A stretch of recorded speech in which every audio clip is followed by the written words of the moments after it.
আইনশৃঙ্খলা পরিস্থিতি নিয়ন্ত্রণে সরকারকে আরও কঠোর হতে হবে এ মন্তব্য করেছেন বিএনপির সিনিয়র যুগ্ম মহাসচিব রুহুল কবির রিজভী। বিকেলে রাজধানীর একটি হোটেলে অন্তর্বর্তী সরকারের 2 মাস বিষয়ক গোলটেবিল বৈঠকে অংশ নেন তিনি। বলেন, দ্রুত সংস্কার কাজ শেষ করে দেশকে গণতান্ত্রিক ধারায় নিয়ে আসা উচিত। বৈঠকে বিএনপি স্থায়ী কমিটির সদস্য ডক্টর মঈন খান বলেন, এই সরকার কিভাবে কাজ করবে তার কোনো দিক নির্দেশনা নেই। রাজনৈতিক দলগুলো এই বিষয়ে তাদের পরামর্শ দিতে পারে।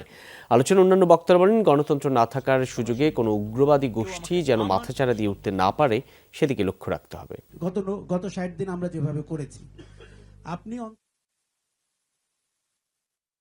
যে সর্বনাশা রাষ্ট্র চরিত্র আমরা দেখলাম, তো সবগুলোকে একসাথে নিয়ে কোনটা আগে ধরতে হবে কোনটা পরে ধরতে হবে সেই ক্ষেত্রে একটা আমরা এলোমেলোর একটি জায়গা আমরা দেখছি, যেটা আমার মনে হয় যে সিস্টেমেটিক্যালি নিয়ে আসা উচিত।